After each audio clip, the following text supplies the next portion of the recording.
One other thing, I was talking to Dan Bilzerian about this the other day. He talked about having there's always one girl who like set the party off. She would get up on stage, she would get up on the table, start dancing. He was like, if you had just one hot girl that was there like with your group and she started getting hypersexual, all the girls would do it too. It's really funny the way they follow whenever you do stuff like that. I don't know if I can screen share, I can show you some videos, but it's like you'll see one girl jump in the video and then all the other girls. Ice, Lucario, have you seen the Parallel Live? Have you guys seen that app, Parallel Live, what it does? Oh, you talking about is that the app that makes it looks like a bunch of people are watching you or some shit like Yeah. that? Have you Yeah, I've seen heard the about way the women start grinding on the guy's dick and just like fucking like flirting with him right in front of her fucking boyfriend because it looks like there's 40,000 people watching him? Have you guys seen these videos? Oh yeah, I've seen those because women love attention, so they gonna definitely do that. You know what I'm saying? Bro, like the old game was try to give girl like the whole fucking Bill Cosby shit where you try to drug a girl to have sex. That's old game. New game now, you know what it is? You just show a girl that you can get her a bunch of fucking attention and they will do anything, bro. It is the wildest shit that I've ever seen. The way that women like want attention. But like again, like for instance, this is my birthday party. Like just look, they all jump in. There's like no hesitation. They all stop what they're doing and they're like, "Oh, what is he doing?" And they'll just sit there and they'll look up and they'll start dancing or whatever. Why? Mhm. They weren't dancing before. They just saw a light and then that's the reason that made them do it. It's the same thing like the first day I met my girlfriend, I have a video of it. Like the moment that I met her, I just started recording. And once the light came on my camera, it was just like they, like you said before, like women are followers. They just absolutely are followers. If you provide some kind of stimulus for them, they'll literally do anything to just get people's attention. It is one of the wildest things I've ever seen.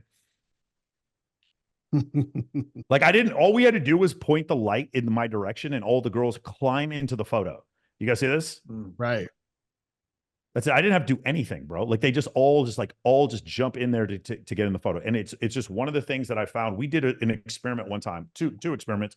One, we had a party and we had two step and repeats at the party. You guys know what step and repeats are. The things with the logos on the back and there's a red carpet in front of it. We had Right. two step and repeats. Guys, there were no photographers on these step and repeats. There were no cameras on these step and repeats. We just put lights on them.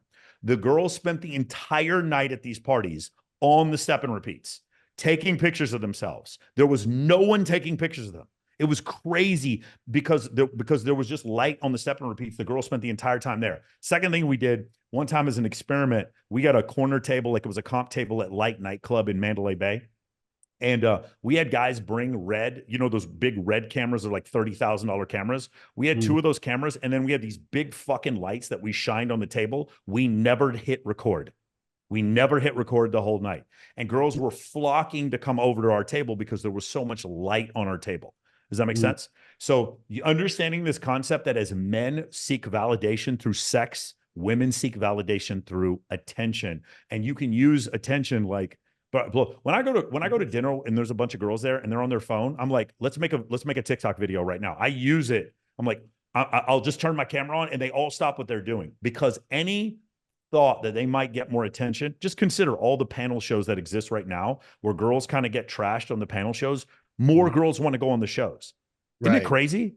If you guys knew Right. how many people are trying to get on whatever podcast, Pearl, Fresh and Fit, my show, fucking And you know, the Purple ones Pill, that even whatever, got roasted before and they still go back they on there, still even come though they back, got bro. fucking torn apart like shit. If you had a Mhm. show with 4 million subs on YouTube and all you did was trash women the entire time, you would have a line of women, thousands of women trying to get on your show, even though all you do is trash women.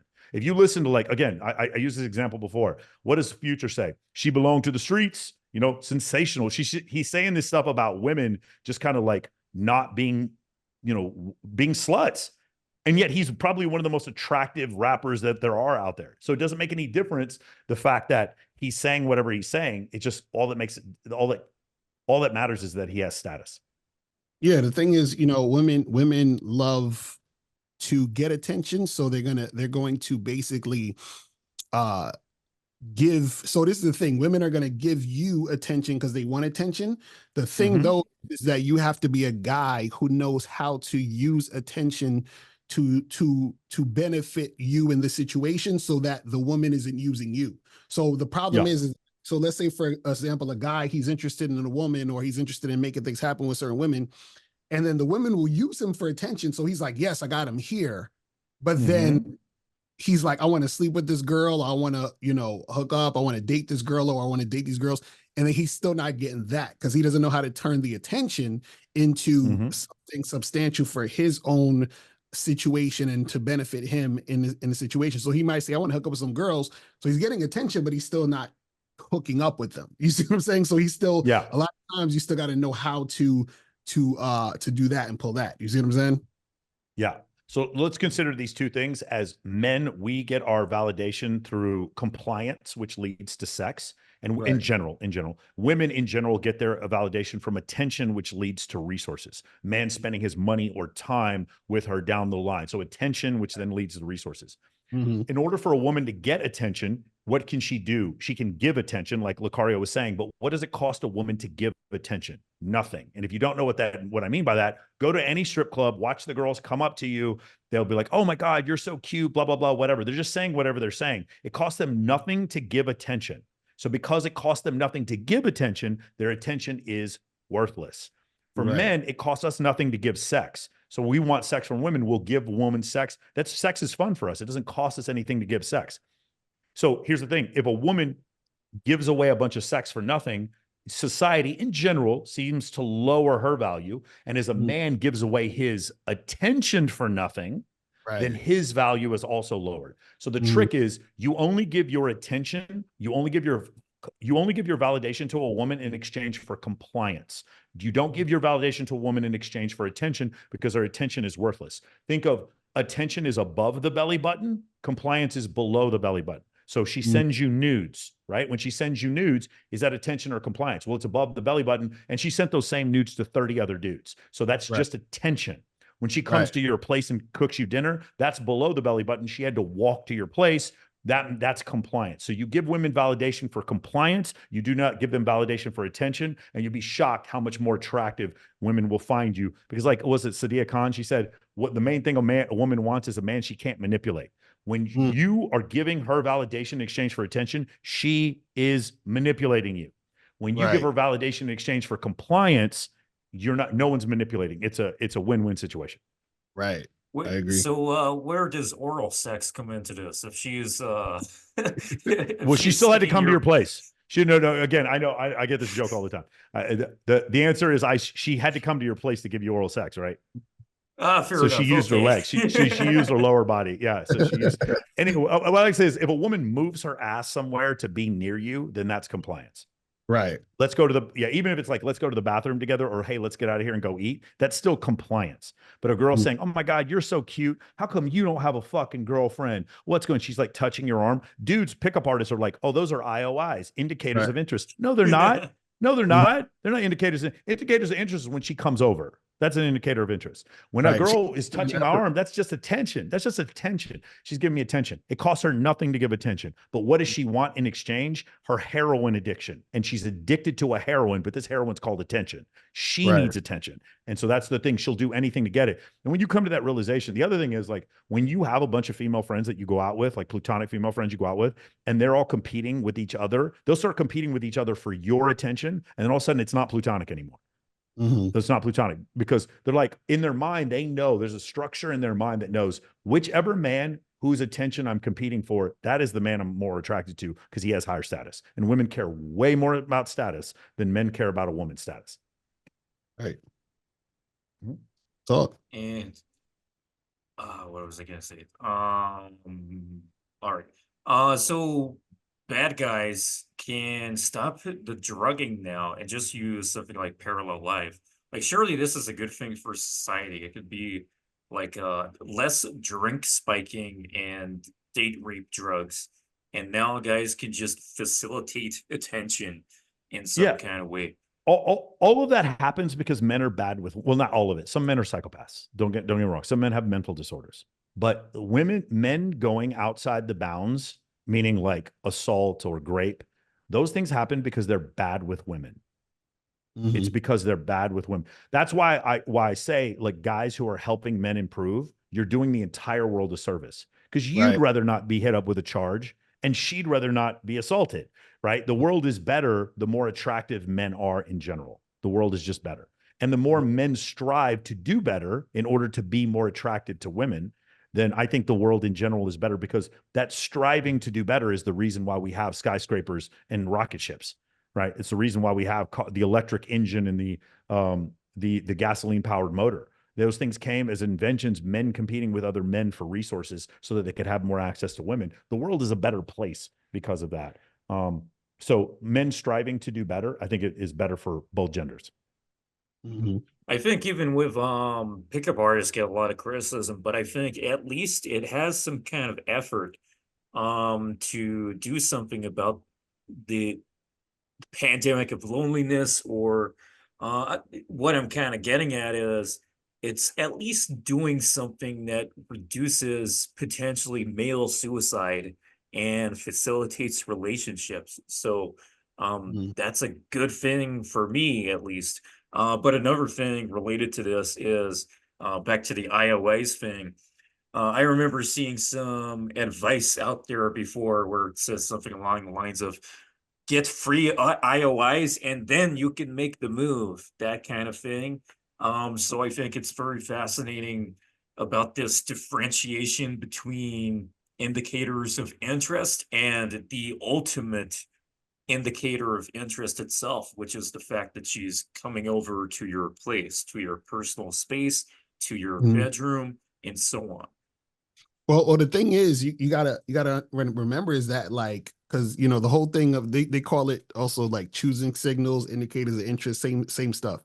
The thing is, the only way you can really see if a woman is really interested in you is that she has to respond based on your prompt, based on your leadership, based on what you're saying. So, for example, I could see a girl at a bar or at a club or anywhere I'm at, and she could be checking me out, and she could even come over and say hi before I even say anything to her. But what happens is that I'm not going to know if she's into me how I want her to be into me until I say something. So let's say I'm like, I want to have sex with this girl, but she's thinking, I want to get Lucario to pay my rent. You know what I'm saying? So that's why she's coming over and giving me the googly eyes. So until I say to her, listen, hey, come over my place so we can hook up or whatever, or create that type of conversation, then and only then am I going to see if she's actually interested. So at first she's coming over. So so what's going to happen is, if I'm not aware, I'm going to think she's coming over and saying hi because she's interested in sex, whereas she's interested in, let's say, my money. So until I let her know, hey, this is what I want to do, then she's going to reveal what she's really interested in. So now I'm trying to have sex with her, and I notice she's being resistant to that, and she's just trying to get me to buy her stuff. You see what I'm saying? So now I know exactly where she stands now based on what I did. So a lot of times you can't take what the woman is doing on her own too seriously, because she could have her own agenda of what she's trying to do with you. See what I'm saying? Yeah. I have seen women grab men's dicks. I have seen women say, I can't wait to fuck you. I have seen women say everything under the sun in a club, in some social situation, like rubbing his knee while they're in there, telling him how fucking hot he is. And I've seen those same women not fuck those men. But you know what I don't see? The woman who follows the man around, the woman who's like, hey, let's go over here, complies, arm in arm. Let's go back over to my place later. The woman just like, yes, of course, comes back. I've seen women be completely silent the entire night, seem totally uninterested. But when the dude's like, hey, dude, let's go to this other thing, and she just jumps in his car. I've seen those guys have sex with those women because he got compliance. The first guy got attention. And she's giving the attention in exchange for more attention back because she wants validation through attention. The second guy got compliance. Guys, when you get compliance, there's nothing there's no single corollary that leads to sexual intercourse with a beautiful woman more than getting compliance. Steps of compliance. If you guys have ever worked in high ticket sales, you know there's a series of yeses that eventually leads to the credit card. It's the same situation with women. It's a series of yeses. It's like, you go out, It's like, hey, meet at my place before we go out. She comes over to your place. Okay, cool. That's pretty good compliance. All right, let's go to dinner, blah, blah, blah. And then you like order stuff on the menu. She's like, oh my God, thank you for doing this, blah, blah. She's having a great time. She talks to you about herself. You ask her questions. She answers every single one of your questions. You're like, hey, let's go back to my place and then we can go somewhere else and grab a drink. She comes back to your place. Hey, jump on the couch with me. She jumps on the couch, take your shoes off. She takes your shoes off. These are steps of compliance that will inevitably, at a very high percentage rate, lead to a woman wanting to have sex with you. But here's the thing. It's not only an indicator she wants to have sex with you. There's what's called the Florence Nightingale effect, which is as she becomes more invested, she actually becomes more attracted to you. Right. She becomes more attracted to you. Another way a woman will show compliance is if you're with a lot of women and she's fighting for your attention, she's giving you compliance by fighting for your attention because she sees all these other women around. And in doing so, she actually convinces herself she's more attracted to you. Mm. Interesting. Yeah. Just to tidy this topic up a little bit more, I'll just throw in one or two examples more. Also reminds me of like when I went to a club years ago and my girlfriend was with me. There was a woman who came up to us and she knew me from university. I didn't even know who the fuck she was, but apparently she was in my class. I just didn't notice. And then, regardless of me having my girlfriend there or not, maybe she would have come up to me anyway. I don't know. But the fact that I had a woman there anyway helps because at least it doesn't show that I'm a weirdo by myself all alone. But either way, a week later, I went on a date with her. I got all kinds of examples, but in the end, I just really love a book I love to recommend on this is The Setup by Dan Bilzerian. Because instead of going to a club with your male friends, how about you just completely reframe or reconsider what you're doing and try to get a female friend you know at least, or even if you're doing lots of cold approach, surely that should count towards something. And instead of using cold approach to get a bunch of phone numbers and then getting one-on-one dates at a coffee shop or something, try to get some to come with you to a nightclub at least. And then use that as your date because that can go extremely well for you. And I fucking hate coffee anyway. So personally, it's a I great don't one even for like me. dates. I For love me, coffee. I mean, well, for me, I don't even really do dates. What I'll do is if I met someone, it's going to be some massive social engagement and she's going to come, she's going to see other people react to me and then we're going to leave together. That's way more common for me. Now, if during that interaction, she shows a tremendous amount of interest, I don't have to prompt her, her messages are longer than mine, then I would consider taking someone like that on a date. But the date's always going to be something I want to do, something that I would probably do anyway, even if I wasn't with her. Right. My favorite restaurant, go throwing axes, fucking go-karts, Area 15, like something I would do anyway. On stage to go see Dead Mouse at Zook, something I would already be doing if I wasn't with her. Mm. Yeah, exactly. That's something I really picked up on.